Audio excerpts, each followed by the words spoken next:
1984 में जब Tripura tribal area autonomous council को अंडर 6 शेड्यूल बनाया, वो 6 शेड्यूल में कुछ भी क्षमता दिया नहीं गया और जो दिया इसको भी राज्य सरकार ने इंप्लीमेंट नहीं किया। अगर ये ठीक तरह से होता, क्या त्रिपुरा लैंड का डिमांड आता? कभी नहीं आता। त्रिपुरा लैंड का कभी डिमांड नहीं आता अगर 1984 का जो एकॉर्ड है इसको सही ढंग से इंप्लीमेंट करता, 6 शेड्यूल में जो व्यवस्था दिया गया है इसको अगर ठीक तरह से यहां पर अप्लाई करता। ये क्या त्रिपुरा सा के उनका गलती है? तब बोलता है आप लोग आगे क्यों ठीक से नहीं करता है? जब एकॉर्ड किया तो क्यों नहीं देखा था? तो भी मैंने एक होम सेक्रेटरी के साथ एक बार आर्गू हुआ था। आप पढ़ाई करके, आपको इंटरव्यू लेके, ट्रेनिंग देके आईएएस ऑफिसर बनाया है और हम क्या है आपके पास? हमारे नेता क्या है आपके पास? तो आपको देश के कानून के बारे में जानना चाहिए कि हमको जानना चाहिए। हमारे लिए अच्छा व्यवस्था जो मॉडलिटी बनाना है 6 शेड्यूल का, इसको आपको देश के संविधान और कानूनी व्यवस्था को देखकर करना था कि हमारे आंदोलनकारी नेता को करना था? ये सब फालतू है। तो इसी तरह का हम लोगों को माने आलतू फालतू बात करके टाइम पास करना चाहता है। इसलिए बिना संग्राम, बिना आंदोलन कुछ होने वाला नहीं।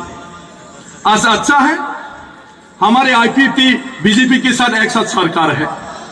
उन लोगों ने जब इलेक्शन आया, यहां पर इलेक्शन लड़ाई करेगा, आईपीएफटी के लीडर लोगों के साथ बात करके भरोसा दिया था जैसा भी हो त्रिपुरा सा के प्रॉब्लम को, त्रिपुरा लैंड के प्रॉब्लम को हम लोग सरकार आने के बाद ठीक कर देंगे, हॉल कर देंगे। कहा किया? इसके बाद एक कमेटी बनाया और यह कमेटी कितने दिन में रिपोर्ट देने का बात था? 3 मंथ्स, 3 महीना। और आज कितना महीना हो गया? आज 3 हो गया, लेकिन कुछ रिपोर्ट नहीं।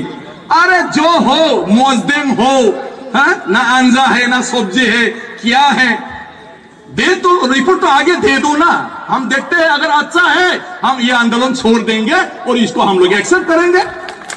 लेकिन 1 साल तक क्यों बोल नहीं पाया कि त्रिपुरा सा लोग जिसके लिए मांग कर रहा है, जिस समस्या के लिए बोल रहा है, ये समस्या एक्चुअली क्या है और इस समस्या को राज्यों के बिना त्रिपुरा सरकार समाधान कर सकता है कि नहीं?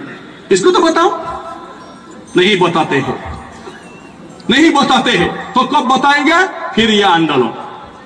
उपाय नहीं है, सब सरकार का गलत नीति के कारण आज ये हो रहा है। इसीलिए बीजेपी के कुछ लोगों को भी मैं बोल रहा हूं, हमारे डिप्टी चीफ मिनिस्टर अपना घर का आदमी है, जिष्णुदा हमारे एमपी हमारा घर का आदमी है। कौन है? रेवती त्रिपुरा। उसी दिन उनके साथ भी मैंने बात किया, भाई ये पॉलिटिक्स हम लोग एमपी बन के आ गया, बस खत्म। अभी हमारे घर के समस्या क्या है? एमपी बन के, मंत्री बन के एक साथ जाकर पकड़ना है होम मिनिस्टर को।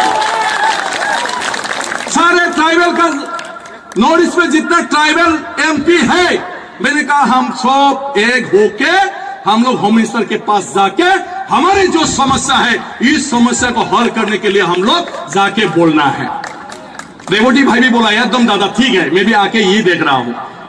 तो मैं इसी तरह का चिंता कर रहा हूं। आज 244A आर्टिकल जो ऑटोनोमस स्टेट डिमांड है असम का, कार्बी आंगलोंग और एनसी हिल्स का, कार्बी आंगलोंग और एनसी हिल्स का जो बीजेपी है, ये बीजेपी दल ने इसको गठन करने के लिए सिद्धांत तो लिया है, रिजोल्यूशन लिया है। अगर कार्बी आंगलोंग एनसीएल्स के बीजेपी ऑटोनोमस स्टेट के लिए रिजोल्यूशन ले सकता है, जिष्णुदा के नेतृत्व में एनसीदा और मेवार और रेवती हम सब जाके त्रिपुरा लैंड के लिए क्यों बोल नहीं सकता? बोल सकता है। सारे बीजेपी जितना ट्राइबल है, ट्राइबल सेल बीजेपी है, इस ट्राइबल के मुद्दा को ट्राइबल सेल बीजेपी के उसके जो मीटिंग है उसमें रिजोल्यूशन लेना चाहिए कि त्रिपुरा लैंड समस्या का समाधान कर देना चाहिए। और इसके लिए हम लोग प्रधानमंत्री के पास चले जाएंगे। कहा था पराय सराय व्यापार वाणिज्य बंद, फर्स्ट बोडोलैंड, इसके बाद सब होगा। जितना भी लोग इंजीनियर, डॉक्टर और कुछ दूसरा कोर्स और हायर एजुकेशन के लिए बाहर गया था, सबको वापस बुलाया गया। सब लोग असम में वापस आ गया, डॉक्टर उसका भी छोड़ के। इसके बाद कंटिन्यूअसली रेस्टलेस आंदोलन हुआ और आंदोलन होते होते इसके कारण आज जहां पर बोडोलैंड मांगा था, Bodoland territorial council under 6 schedule हो गया है। और जो आज के 6 शेड्यूल में वहां पर थोड़ा सा अमेंडमेंट करके ऑटोनोमस स्टेट की मर्यादा दिया गया, लेजिस्लेचर पावर भी दिया गया और वहां पर कुछ डिपार्टमेंट भारत संविधान के 7 शेड्यूल में जो है जिसको राज्यों को दिया जाता है उसी को क्षमता भी प्रदान किया। तो इसी तरह फर्स्ट बोरो लोग इस्टेब्लिश हो गया। नहीं तो जब यहां पर ऑटोनोमस काउंसिल मिला था, बोरो लोग सुइनो था, उसी टाइम पे खुश नहीं था। तो ये हमारे मूवमेंट का एक कहानी है, हिस्ट्री है। तो इसलिए मैंने आप लोगों को भी यहां ये नोट करता हूं, अगर संग्राम करना है थोड़ा सा तो बोझ उठाना पड़ेगा, थोड़ा सा तो ब्लड निकालेगा, 1-2 का जान चला जाएगा।